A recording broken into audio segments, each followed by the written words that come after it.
It's a really well-written play that tackles a subject that we think we know something about, the Holocaust. It examines a part of that story, the Kindertransport, in a really, really interesting way. The Kindertransport itself was a miraculous event, I think, whereby nearly 10,000 children were saved from almost certain murder. But the story doesn't leave it at a happy ending. The story takes the life of one of those children, an imaginary girl, and says, what must it have been like for her? She's left her mother, she's left her culture, her home. She's come to a foreign country. She doesn't speak English, on her own, and she's 9 years old. What's that like? And then what is it like when you discover that your parents, or where you believe your parents, have perished in such a brutal way? I think theatre should illuminate everything it looks at, and this play certainly does in a really, really interesting way.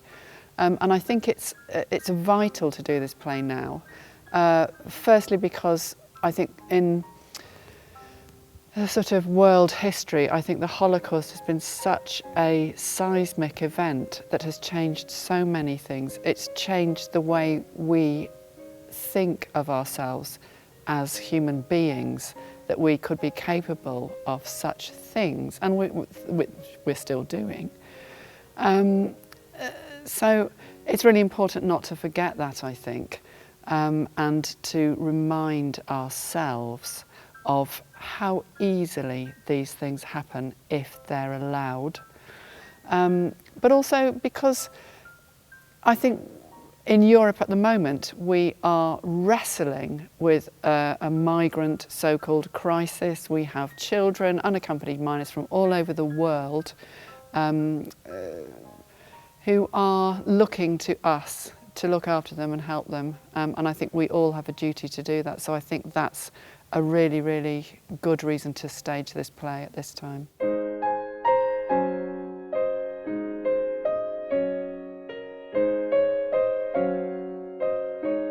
There are plays about the Holocaust, but this is very specifically about a period of time, 8 months just before the outbreak of the Second World War, when 10,000 children were saved from almost certain death.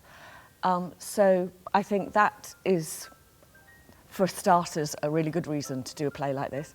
It covers also generationally the effect of the play, so it doesn't only examine what it would be like to come over on the Kindertransport as a child, but how that then would affect you for the whole of the rest of your life. The play is very theatrical. It goes between 1938, 40 and the 1980s. But I feel like it's an important story to tell, mainly because of how what recent history it is, really. It's the period of my mother and my grandparents. I think, yeah, that's why it's important. You mustn't throw them away. Let me have them. No, I don't want you getting involved with all that. No, she mustn't. This has got nothing to do with you. It has got something to do with me. It's got nothing to do with you at all. It's a wonderful play, and it's a cast of 6, so it's kind of a huge journey for everyone to go on. My role is to come in and kind of in some way provoke and be an obstacle for this young girl who's travelled from Germany to England in various different guises throughout the play. So it's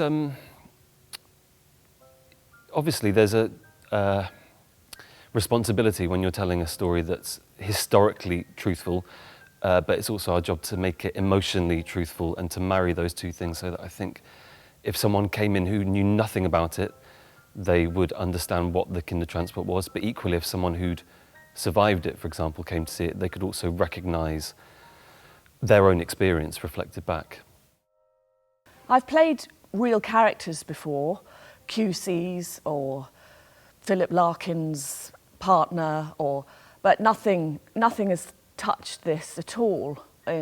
with any part I've ever played, the responsibility of trying to tell such an important story authentically and hoping that people who were involved directly with these events would feel that this was a good and right representation of part of what happened.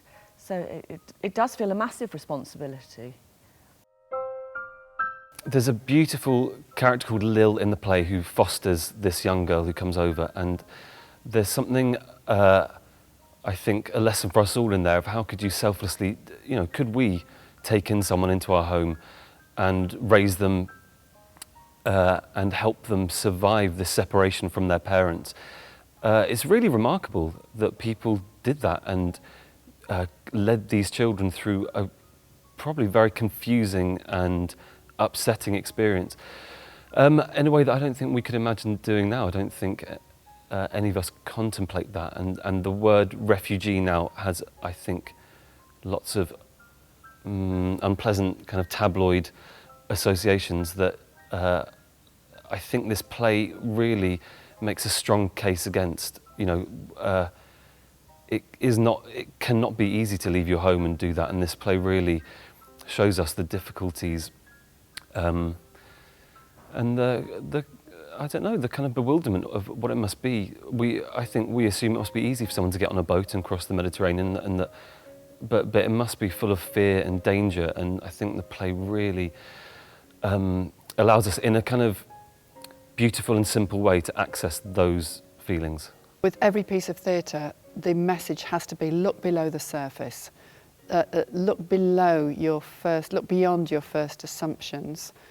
So I would like people to really think about the themes of the play, I think. I really enjoy it. There's comedy in the play as well. I would like people to have a rich evening. It's not all tragedy. And to really enjoy the human relationships in the play, the mother-daughter relationships, and to think about how their actions now in their own lives may be helping or hindering the young lives of people around them, I think.